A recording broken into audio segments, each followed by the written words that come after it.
Whether you love him or hate him, Donald Trump is the kind of guy that seems impossible to parody by this point.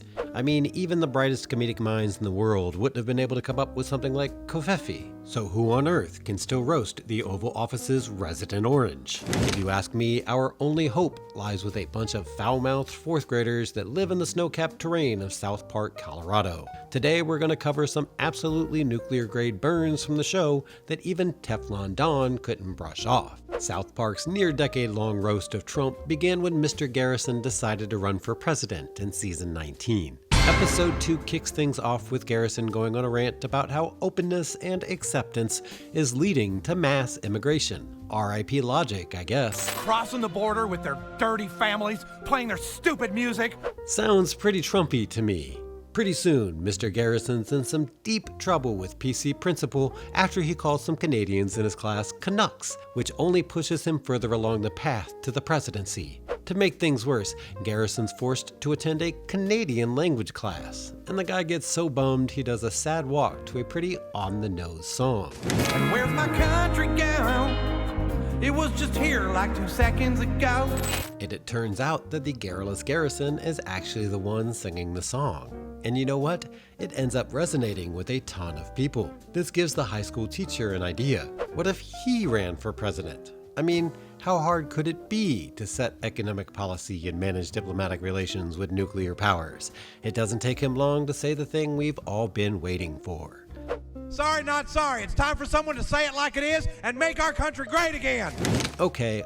He knows how to work a crowd, but how does he actually plan to crack down on illegal immigration? Does he even have a plan? Yes, them all to death. Let's make this country great again. What's next? Is he gonna start building a wall? Well, he probably would have, except Canada beat him to the punch. Yup, Canada really said, sorry, not sorry, and fenced off the entire border. So I guess Mr. Garrison's gonna have to come up with some new ideas if he wants his campaign to pick up steam. But of course, this is just the beginning of Garrison's crazy Trump arc.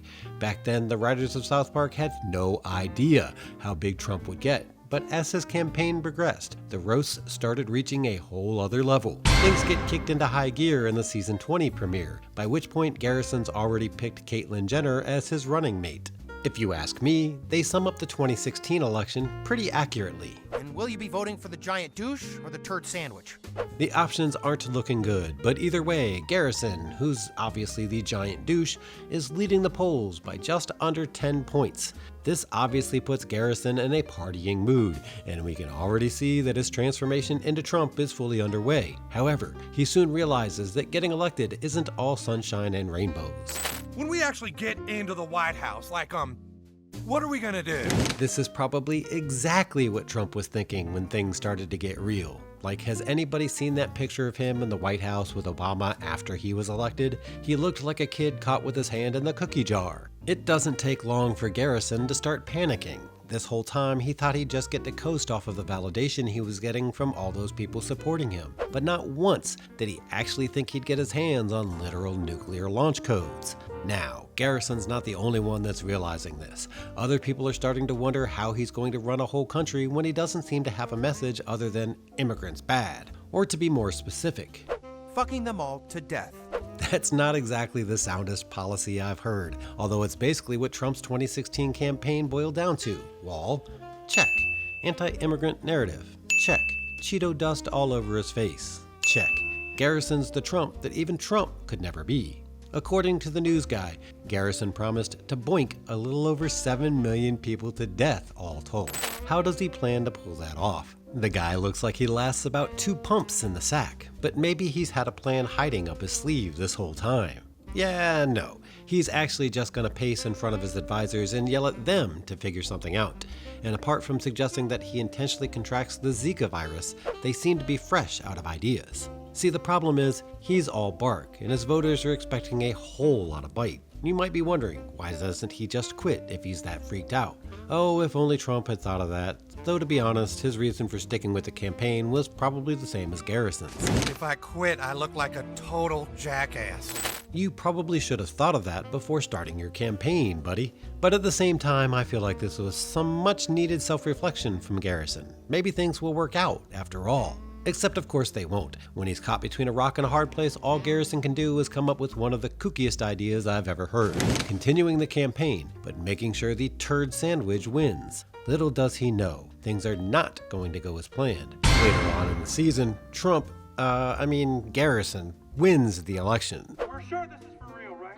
Yes it is. Garrison beat the turd sandwich in an election. So guess who's going to the White House, baby? Garrison literally can't believe what just happened. The man doesn't look like he was just elected to the highest office in the land. He looks like he was hit by a truck, which once again is a lot like how Trump looked when his win started to sink in. Randy's so shocked by what just happened that he stomps over to Garrison's house and demands an explanation. You see, Garrison told him that he was scared as heck of actually getting elected, and he even asked Randy to help him lose. So why the sudden change of heart? Well, it all ends up being the result of member berries, which basically lull people that eat them into a state of acceptance. When Caitlyn Jenner literally vomits the stuff into Randy's mouth, he chills out and accepts the shocking election results as well. This is kind of what it was like for a lot of Democrats when Trump won back in 2016. Like, it was the last thing anyone expected, but once it happened, what were you gonna do? Honestly, if anything, member berries would have made it easier to swallow the whole fiasco. Okay, maybe swallow's not the best word to use after what Caitlyn just did.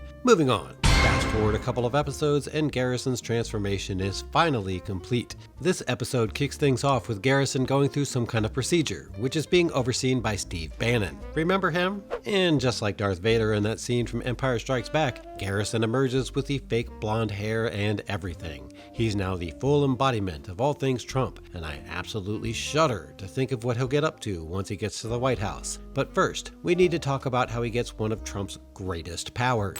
Whenever I don't know what people are talking about, I can just do this. Like, look.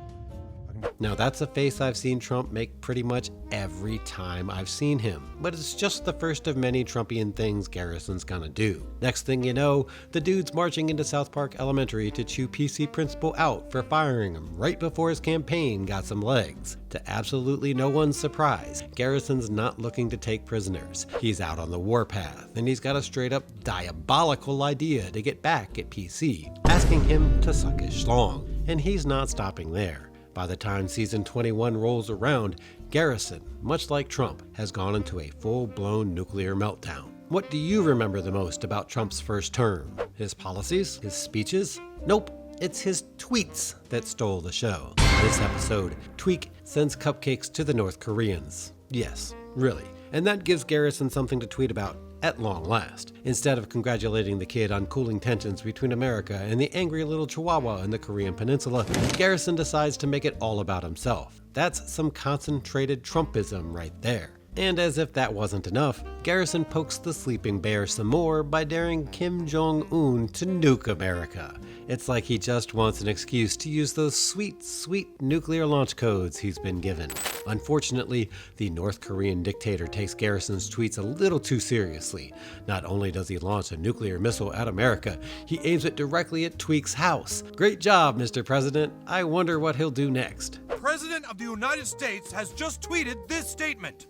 You really think Tweak is scared? Tweak will single-handedly go to North Korea and fuck all you slanty-eyed bitches doggy style. Can someone tell the president his job is to de-escalate conflicts? But hey, maybe Garrison knows something I don't. Maybe this is all part of some genius strategy. Or maybe he's just making it up as he goes along. Either way, these episodes were part of a massive multi-season arc that parodied pretty much every facet of Trump's campaign and his presidency. But do you want to know the funniest thing of all? When he was re-elected in 2024, everyone expected South Park to bring the Garrison character back with a vengeance, but that's not what they did. Nope. Instead, they just said they've literally run out of things to make fun of. It seems like the man himself has become way greater than the myth, but at least it was fun while it lasted. What was your favorite Garrison Trump moment? Let me know in the comments down below. Remember to like and subscribe. Bye for now. I'll see you in the next one.